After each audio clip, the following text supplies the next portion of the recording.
اے حبیب عہد کر دیجئے میرے نور کا اس نور سے جو ہم نے نازل کیا ہے.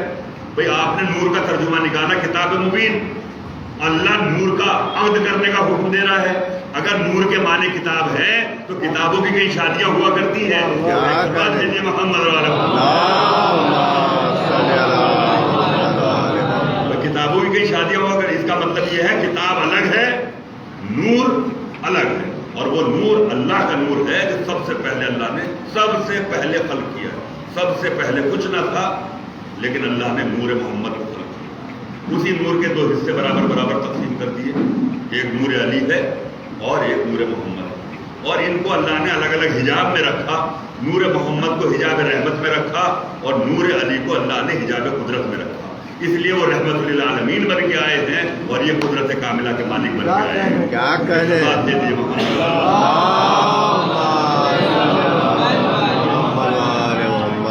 تو اعزاز محترم یہ جو ترجموں کی بات ہے, اس لیے تھوڑی تھوڑی سی باتوں میں آج جو فساد پھیلے ہوئے ہیں, جو آج یہ دنیا بھر کے معاملات چل رہے ہیں, یہ معاملات ترجموں کی وجہ سے ہیں.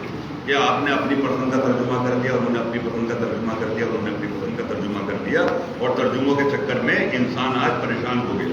اور اس کی وجہ یہ ہے کہ دیکھیے سند رسول اللہ یہ دے کے گئے ہیں کہ انی تارکو مستقلین کتاب اللہ ہے بجرتی بہل ہے.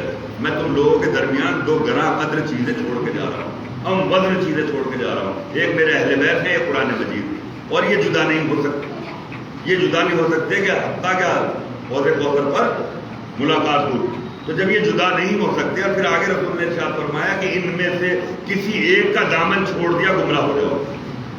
قرآن اور اہل بیت میں سے کسی ایک کا دامن چھوڑا گمراہ ہو جاؤ. ایک بڑی قوم نے اہل بیت کو چھوڑ دیا, اور جو اہل بیت سے محبت کرنے کا دعویٰ کرتے ہیں انہوں نے قرآن کو طاق میں رکھ دیا. یقیناً گمراہی کے نتیجے. اگر ہم قرآن کو پڑھتے رہتے, ساتھ ساتھ اہل بیت کا ذکر کے ساتھ ساتھ قرآن کی بھی تلاوت کرتے رہتے, تو ہمارے ذہن روشن ہو چکے ہوتے, ہماری عقل پاکیزہ ہو چکی ہوتی, تو آج یہ فساد نہ ہوتے جو دنیا کے اندر ہو رہے ہیں. ہماری وجہ یہ ہے کہ ہم نے تلاوت قرآن کو ترک کر دیا. اور تلاوت قرآن کو یہ کچھ ایسی آپسی قوموں کی دشمنی ہو گئی ہے کہ جیسے اہل سنت جو ہے شیعوں کے دشمنی میں شیعوں کے کرنے والے اچھے کام کو رد کر دیتے ہیں, ایسے ہی ہم لوگ بھی ان کے کچھ اچھے کام جو ہیں, جو وہ اسلام کے کچھ تو کام کرتے ہیں جو یقیناً سنت رسول میں ہے, لیکن ہم رد کر دیتے ہیں. کیوں؟ کیونکہ یہ وہ ہے. ایسا نہیں ہے. عدل یہ ہے کہ جو انسان کوئی عمل کر رہا ہے یا کچھ بیان کر رہا ہے, مولا نے بھی ارشاد فرمایا یہ مت دیکھو کون کہہ رہا ہے, یہ دیکھیے کہ کیا کہہ رہا ہے اور کیا کر رہا ہے, اس کی بات کو مان لیجیے. لیکن یہ آپس کی ضد اور ٹشن نے ہمارے بہت سارے کاموں کو ترک کر دیا ہے. اور آج حالات یہ ہو گئے ہیں, آپ سبھی مومنین یہاں پہ موجود ہیں, کیا آپ مجھے بتائیے, بزرگ بیٹھے ہوئے ہیں, کیا آج آپ نے جو بچپن میں ہمارے مرحومین کی تدفین ہوتے ہوئے دیکھا ہے, کیا وہ طریقہ آج باقی رہا ہمارے یہاں؟ بہت ساری چینجنگ آئی نا اس میں. جو ہم نے اپنے بچپن میں دیکھا دفن ہوتے ہوئے بزرگوں کو دیکھا کہ وہ کس طریقے سے مرحومین کو قبر میں دفن کرتے تھے, کیا آج وہ طریقہ بچا؟ نہیں بچا. اس کی وجہ کیا ہے کہ ہم ضد میں آ گئے کہ صاحب وہ کھجور کا ایک پہلے وہ ایک بوریا ٹائپ کا بن دیا جاتا تھا تاکہ وہ قبر کے اوپر ڈال دیا جائے. تو یہ وجہ کیا تھی اس کی؟ کیونکہ رسول اللہ کی حدیث ہے, مستند ہے کہ کھجور کے کچھ پتے یا کھجور کی شاخیں قبر کے ساتھ رکھ دی جائیں, کیونکہ جب تک یہ اس کے ساتھ رہے گی صاحب قبر پر رحمت نازل ہوتی رہے گی. تو یہ بات تو ادھر بھی تھی. اور جب کچھ لوگ ہمارے محبت میں یا دوستی میں دوسروں کے جنازوں میں شریک ہوئے تو وہاں جا کے دیکھا, انہوں نے کہا کہ اچھا یہاں پہ یہ کھجور کا استعمال ہوتا ہے, او ہو, اس کا مطلب یہ ہے کہ ان کا عمل ہے, ہمارا عمل نہیں, اور ہم نے اس کو ترک کر دیا. تو بہت ساری چیزیں چینج ہوتی چلی گئی. تو یعنی ایسی ضد میں ہم اچھے عمل نہ چھوڑ دیں, بس وہ مانیے کہ جو اللہ نے کہا ہے, جو رسول ہم کو تعلیم دے کے گئے ہیں, جو اہل بیت ہم سے کہہ کے گئے ہیں یا عمل کر کے گئے ہیں, لیکن ہم لوگوں نے وہ ساری چیزیں چھوڑتے چلے جا رہے ہیں. اس لیے آج گمراہی ہے. آج بہت سارے لوگ, دیکھیے شیطان کا فلسفہ ہی یہ ہے کہ وہ انسان کو اس طریقے سے بہکاتا ہے کہ وہ 100% جھوٹ نہیں بولتا, بلکہ پہلے کچھ سچ بولتا ہے, اور سچ پہ آپ اس کی تصدیق کرتے ہیں کہ ہاں یہ بات اس نے سچ بولی ہے, یہ بات اس نے سچ بولی ہے, اور جب آپ اس کے صداقت کے قائل ہو جاتے ہیں تب وہ جھوٹ بولنا شروع کرتا ہے.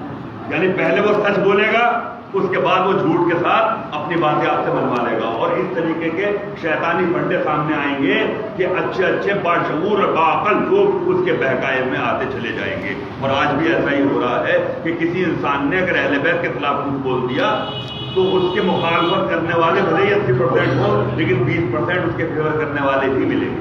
یہ آج آپ دیکھ لیجئے گا فیس بک اور واٹس ایپ پہ جو آپس کی لڑائیاں چل رہی ہیں، اس میں سچ بات کو بھی انکار کیا جا رہا ہے، غلط بات کی پیروی بھی کی جا رہی ہے۔ یعنی یہ شیطانی فلسفے چلتے رہیں گے۔ وجہ اس کی یہ ہے کہ ہم نے نہ اہل بیت کے دامن کو صحیح سے پکڑا ہوا ہے، نہ قرآن مجید کو ہم نے صحیح سے پکڑا ہوا ہے۔ ایک صلوات دیجیے محمد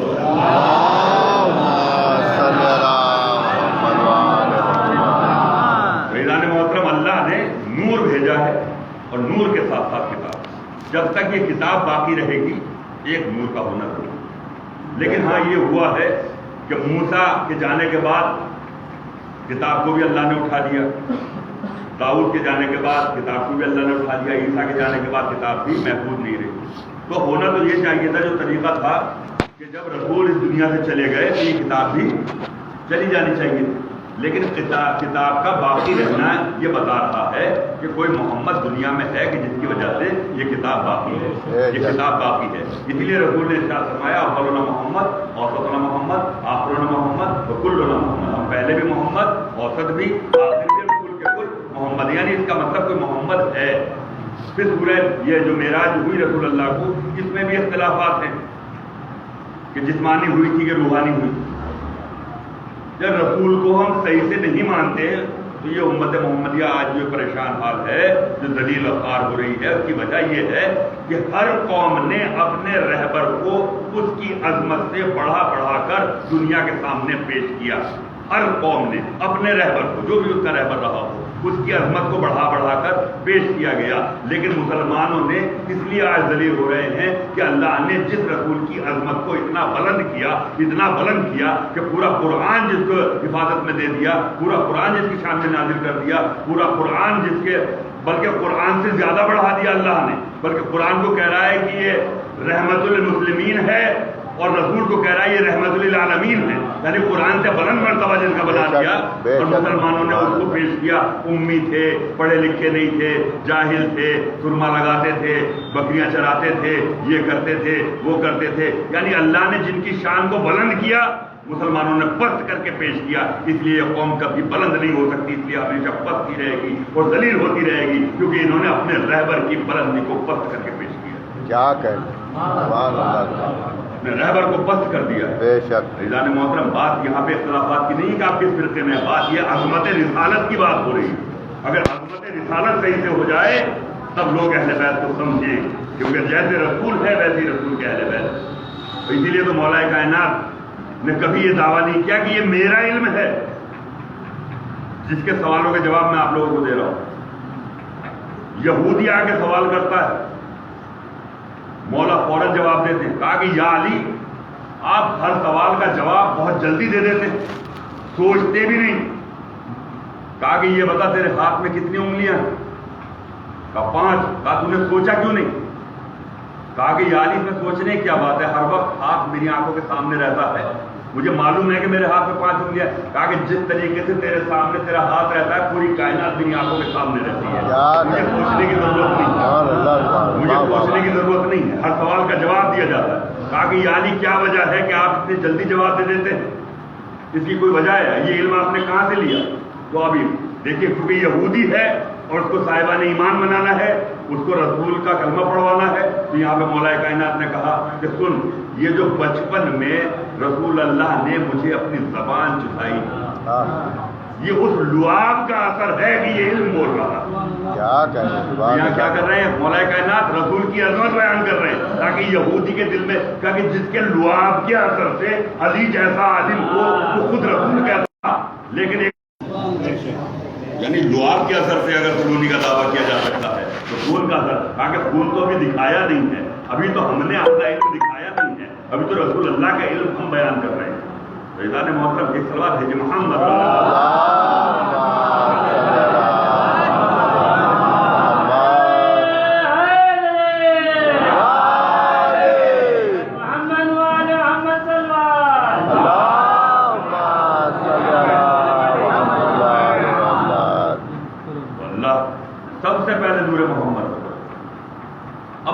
کا سایہ نہیں پڑتا. ابھی لوگ یہ سنتے ہیں آج تک بھائی رسول کا سایہ کیوں نہیں؟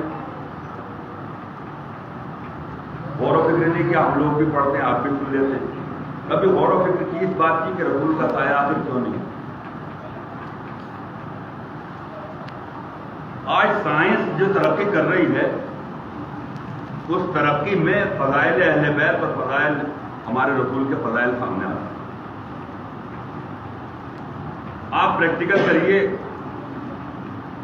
اور پریکٹیکل میں ایک کینڈل جلائیے اور کینڈل کے سامنے ایک پاور والی لائٹ 500 واٹ یا 1000 واٹ کی لگا دیں تو جلتی ہوئی کینڈل کا سایہ پڑتا ہوا آپ کو نظر آئے گا. وجہ یہ ہے کہ کینڈل کی روشنی کم ہے اور دوسری سائڈ میں بڑی پاور کی لائٹ ہے، اس کے فوکس سے جلتی ہوئی کینڈل کا سایہ ادھر پڑتا ہوا نظر آئے گا. اب رسول کا سایہ تو پڑتا نہیں. سائنس نے آج یہ ترقی کرنے کے بعد یہ بتایا کہ سورج کا سایہ پڑتا ہے. سورج کا سایہ پڑتا ہے. تو اب سورج کا سایہ تو جب پڑے گا کہ جب سورج پر سورج سے بڑی پاور کا نور سورج کے اوپر آئے گا تب سورج کا سایہ پڑے گا. تو اب رسول کا سایہ اس لیے نہیں پڑتا کیونکہ رسول وہ بڑا نور ہے. کیا کہنے، سبحان اللہ سبحان اللہ. کیونکہ سورج میں اتنی طاقت نہیں ہے، چھوٹے نور میں اتنی طاقت نہیں ہے کہ بڑے نور کا سایہ بنا دے، لیکن بڑے نور کی اتنی طاقت ہے کہ چھوٹے نور کا سایہ بنا دے. سورج کا سایہ پڑتا ہے، رسول کا سایہ نہیں پڑتا ہے، اس لیے کہ رسول کا نور وہ پاورفل نور ہے کہ سورج جیسے نور کے سایہ پڑ جائیں گے، لیکن رسول کا سایہ نظر نہیں آئے گا. واہ واہ واہ. اور یہ تو پھر آپ کی کتاب میں بھی لکھا ہوا ہے کہ جب رسول دن میں کھوئی ہوئی سوئی سورج کی روشنی میں نہیں ملتی تھی تو جب رسول تشریف لاتے تھے تو ان کے نور کی شعاؤں سے وہ سوئی ڈھونڈ لی جاتی تھی. بھئی ابھی تک تو آپ نور کے قائل نہیں تھے، ابھی نور اتنا کہ جو سورج کی روشنی میں سوئی نہ ملے وہ رسول کے نور سے مل جائے. یعنی کہیں نہ کہیں کچھ باتیں ادھر ادھر کی ایسی ہیں کہ جو سیٹسفیکشن نہیں کرتی ہیں انسان کو، یعنی گمراہی کے راستے پر لے کے چلی جاتی ہے. بہرحال ہمارا الحمدللہ کیونکہ ہم وابستہ ہیں در اہل بیت سے، اس لیے ہمارا الحمدللہ عقیدہ وہی ہے جو اہل بیت نے بتایا ہے. اللہ نے سب سے پہلے نور محمد کو خلق کیا ہے. اللہ نے سب سے پہلے، کیونکہ رسول فرما رہے ہیں کہ سب سے پہلے میری روح کو خلق کیا ہے. اللہ نے سب سے پہلے میرے نور کو، میری روح کو، اس کا مطلب یہ ہوا کہ جو نور ہے وہی روح بھی ہے، جو نور ہے وہی روح بھی ہے. لیکن یہ ہے کہ جب دو حصے ہو گئے تو نور نور رہا، روح روح رہی. اس لیے اب روح کیا ہے؟ یہ روح ہے مولا کائنات کا جو حصہ بنا اس کو اللہ نے اپنی روح کہا. جو مولا کائنات کا حصہ بنا اس کو اللہ نے اپنی روح کہا ہے، اپنی روح کہا ہے. یعنی مولا کائنات کے حصے کا نام ولایت امیر المومنین بھی ہے. یعنی ولایت کو اللہ نے روح کہا، ولایت کو اللہ نے روح کہا، رسالت کو اللہ نے نور کہا ہے. اب جب آدم کا ضمیر تیار ہو گیا تو اللہ نے یہ نہیں کہا کہ جب میں اس میں اپنا نور ڈال دوں تو تم سجدے میں چلے جانا، بلکہ اللہ نے کہا کہ جب میں اپنی روح ڈال دوں تو تم سجدے میں چلے جانا. سبحان اللہ. جب میں اپنی روح ڈال دوں، اس کا مطلب نور اور ہے، روح اور ہے. یعنی روح کا مطلب یہ ہے کہ جب اس کے اندر ولایت امیر المومنین آ جائے تو تم سجدے میں چلے جانا. سجدے میں چلے جانے یعنی اللہ کی سب سے بڑی نعمت ولایت امیر المومنین ہے. بے شک بے شک.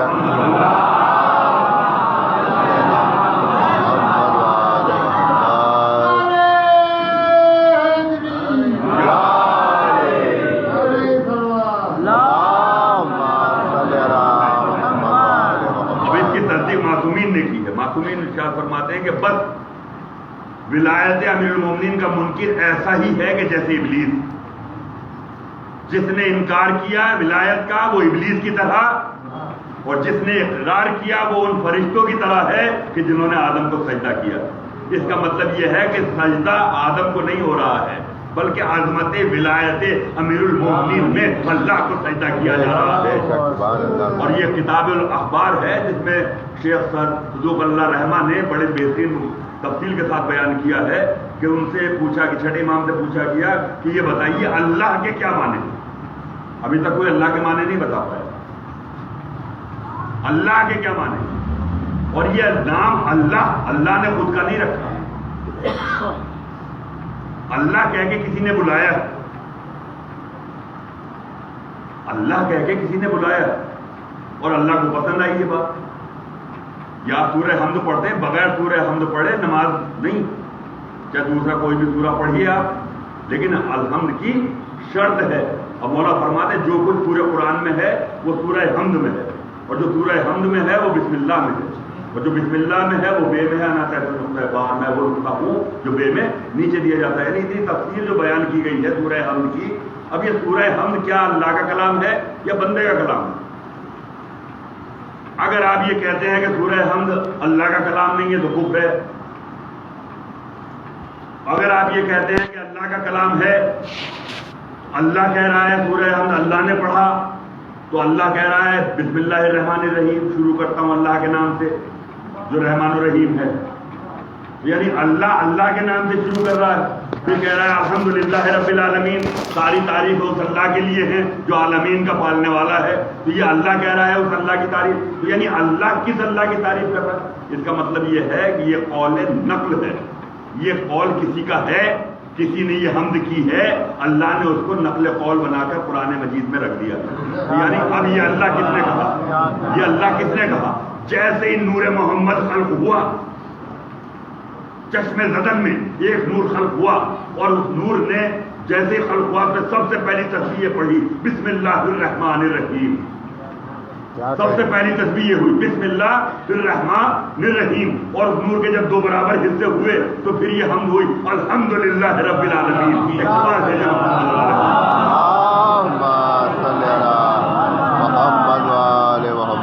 الحمدللہ رب العالمین. اور سورہ حمد میں 7 آیتیں ہیں نا، 7 آیتیں، 7 سے زیادہ تو نہیں ہے، 7 ہی آیتیں ہیں نا.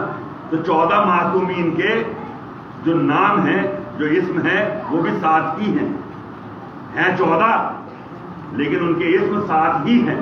تو یعنی جب ایک نور سے 2 اور 2 سے 5 اور 5 سے 14 ہوئے تو ہر نور نے ایک ایک تسبیح پڑھی، ایک ایک تسبیح پڑھی، ایک ایک آیت پڑھی. یعنی 14 معصومین کی زبان سے نکلنے والے کلمات یہ 7. 2 بار سورہ حمد کی بات ہوئی، 7 اور 7، 7 اور 7. یعنی اللہ نے ایک بار 14 نہیں کہا، 7 اور 7، 7 اور 7. یعنی یہاں پہ بھی معصوم 14 ہیں، جس میں 4 علی ہیں، جس میں 4 محمد ہیں، جس میں 2 حسن ہیں، جس میں 1 حسین ہے، جس میں 1 فاطمہ زہرا ہیں، جس میں 1 جعفر صادق ہیں، جس میں 1 موسیٰ کاظم ہیں. اور یہ کل ملا کے 7 ہوتے. تو نام بھی 7، سورہ حمد کی آیتیں بھی 7، آسمان بھی 7، زمین بھی 7.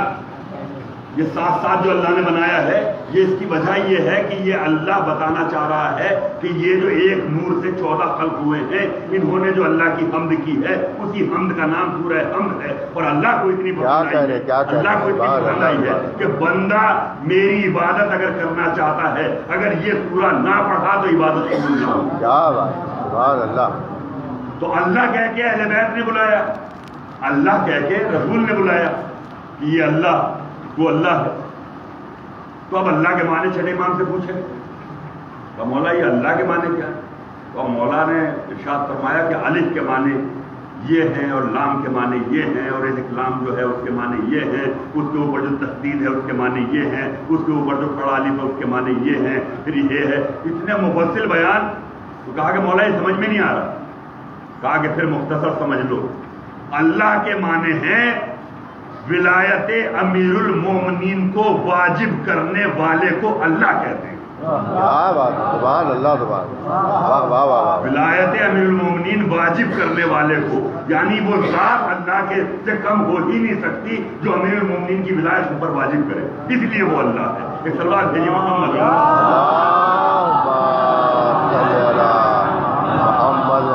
محمد. ولایت کو لوگ آج غلط انداز میں لے جا رہے ہیں. یہ ہے کہ صاحب یہاں پہ کیوں نہیں پڑھتے اور وہاں پہ کیوں نہیں پڑھتے، وہاں پہ کیوں نہیں پڑھتے. ولایت جو ہے وہ نہ نماز کا جز ہے، ولایت جو ہے نہ وہ کسی اور چیز کا جز ہے، بلکہ یہ جز ایمان ہے. یہ ایمان کا جز ہے. اور بار بار دیکھیے آپ یہ ولایت کا جو کلمہ ہے یہی آپ کو صاحبان ایمان میں شمار کرتا ہے. ورنہ اللہ قرآن میں نہ کہتا کچھ لوگ صرف اسلام لائے ایمان نہیں لائے، کچھ لوگ صرف اسلام لائے ایمان نہیں لائے. یہ کون لوگ ہیں جو ایمان نہیں لائے اور اسلام کون لائے؟ جنہوں نے لا الہ الا اللہ محمد رسول اللہ پڑھا وہ صرف اسلام لائے. وہ ایمان نہیں لائے. ایمان کیا ہے؟ جب تک کل ایمان والا کلمہ نہ پڑھ لیا جائے، جب تک علی ولی اللہ نہ پڑھ لیا جائے، جب تک آپ صاحبان ایمان نہیں ہوں گے. اور یہ بار بار یا ایھا الذین آمنوا جو ہے، اے ایمان لانے والوں، تو ایمان جو ہے وہ ولایت پہ ختم ہوتا ہے. لیکن یہ بحث ہے کیونکہ ہم لوگ اس دنیا میں زندگی گزار رہے ہیں، ہمارا نہ علم اتنا ہے، نہ ہم اتنا سوچ سکتے ہیں. بس آپ یہ سمجھیے کہ جو آپ سے افضل و اعلیٰ جاننے والے ہیں، جو ہمارے مراجع اکرام ہیں بیعت امام میں، جو وہ بتا رہے ہیں، اس سے آگے ہم کو بڑھنے کی ضرورت نہیں. بس جتنا عمل آپ کو ہے اتنا آپ کیجیے. آپ اپنے خیال کو، اپنی نفسیاتی خواہشات کو اللہ کے مقابلے پہ لے کے نہ آئیے. ہم اپنی خواہش کو بھی اگر اللہ کے مقابلے پہ لے کے آ رہے ہیں، اس کو ہی شرک کہا جاتا ہے. بس عبادت یہ ہے کہ آپ کے دل کی پسند کا، ہمارے دل کی پسند کا نام عبادت نہیں ہے، بلکہ ہم کو پسند نہ ہو لیکن اللہ اور اہل بیت کو پسند ہو، اس نیکی کو کیا جائے. تو یہ پسند والی نیکی ہے جو ہم کو خود ہی پسند ہے، ہم کو دل بھی ہمارا اچھا لگتا ہے کہ یہ کام کیا جائے، اور اس نیکی کو ہم کرے جا رہے ہیں. تو اس میں کوئی مزہ نہیں ہے. مزہ یہ ہے کہ ہمارا دل تو گوارا نہیں کر رہا، لیکن ہم اس نیکی کو اس لیے انجام دے رہے ہیں کہ یہ اہل بیت کو پسند ہے، اس لیے بس کر رہے ہیں کہ یہ اللہ کا پسند ہے. تب جا کے وہ نیکی بہترین نیکی کہتا ہے. ایک بار اور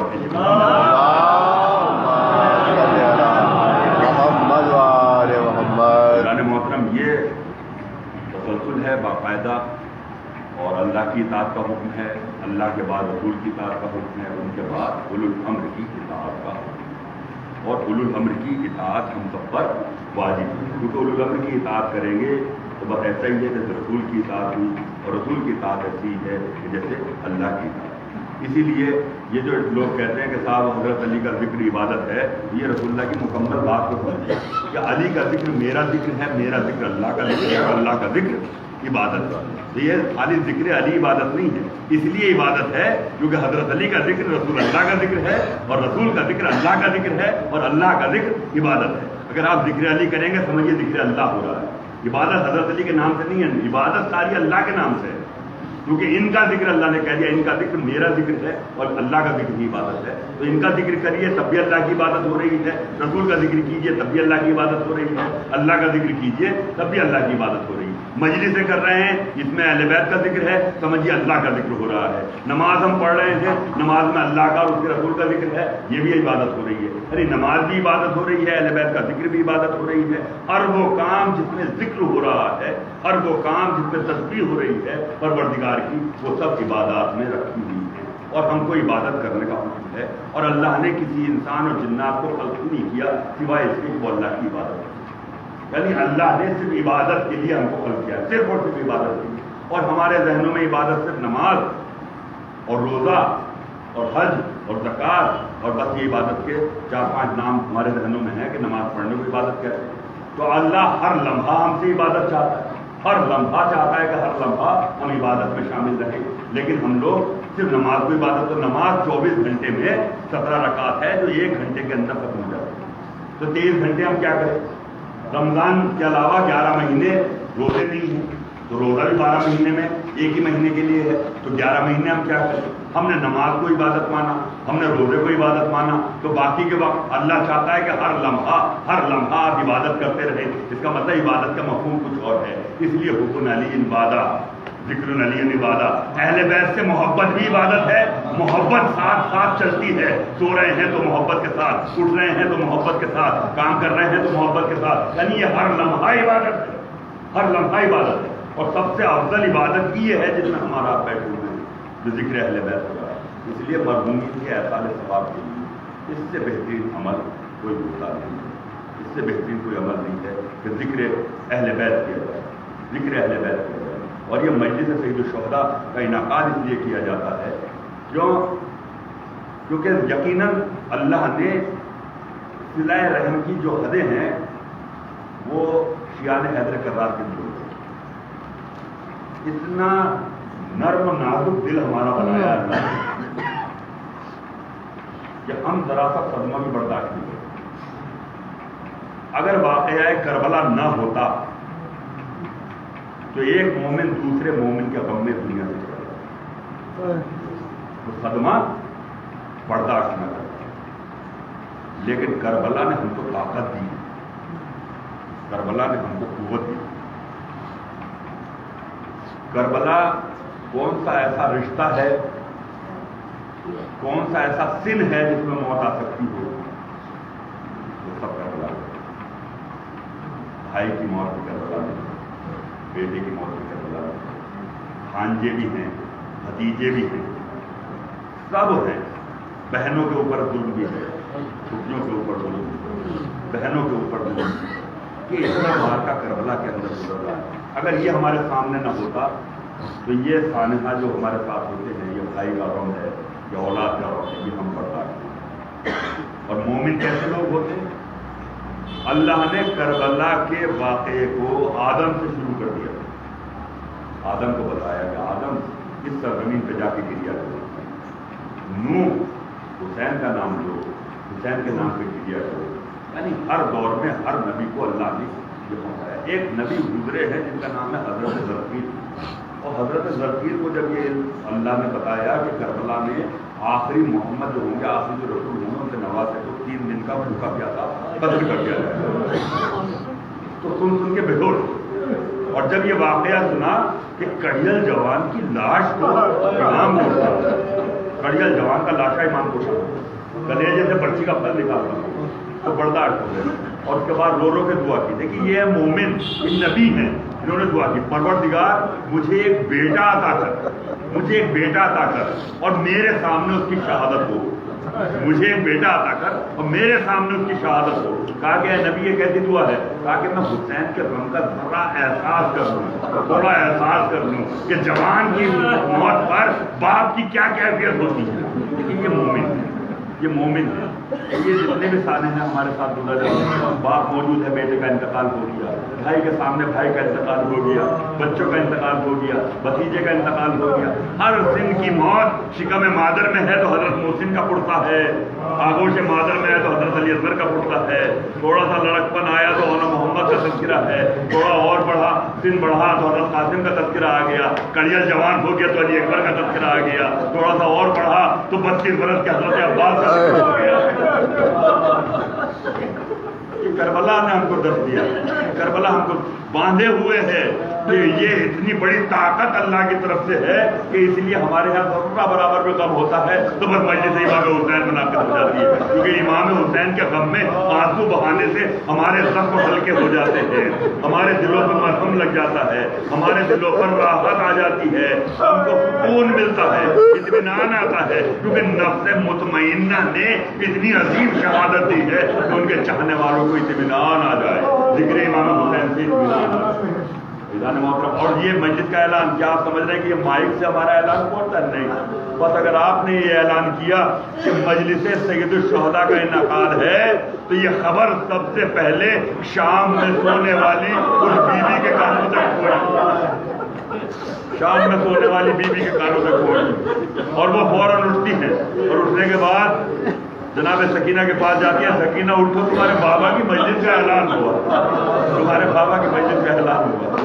اور یہ 2 شہزادیاں شام سے مجلس میں چلی آتی، شام سے چلی آتی، اور خالی پھر یہ نہیں آتی ہیں، پھر ایک جنت البقیع سے پسلیوں کو سنبھالے ہوئے بھی آتی ہے، اور وہ تنہا نہیں آتی بلکہ وہاں پہ جو آئمہ ہیں ان کے ساتھ ساتھ آتے ہیں، وہاں پہ جناب قربانی نے وہ ساتھ ساتھ آتے ہیں۔ مطلب ادھر شہزادی کا آنا سمجھے چاہتے معصومین کا آنا، اور یہ مجلس جو آپ نے برپا کی ہے پتہ نہیں کہاں کہاں کون بیٹھا ہوگا، اللہ جانے، اللہ جانے۔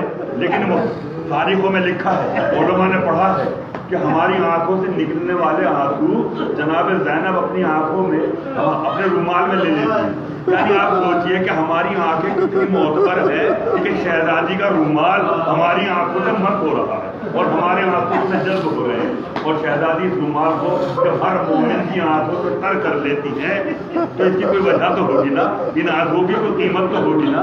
یہ لے جا کے جناب زینب کو دے دیتی ہے، اے میری بیٹی زینب، یہ تیرے حسین کے زخموں کا مرہم لے کے آئی تھی، حسین کے زخموں کا مرہم ہے، یہ حسین کے زخموں کا مرہم ہے۔ عزیزو اب پتہ چلا، یہ بات پتہ چلی کہ جو آنسو نکلتے ہیں امام کے زخم اس سے ٹھیک ہوتے ہیں، اس لیے تاکید کی گئی ہے زیادہ سے زیادہ آنسو حسین کے زخم، زیادہ سے زیادہ آنسو، ایسے رو کہ جیسے ایک ضعیف ماں کڑیل جوان کے ناشفا، ایسے گریا کرو، ایسے گریا کرو۔ اور وہ جناب زینب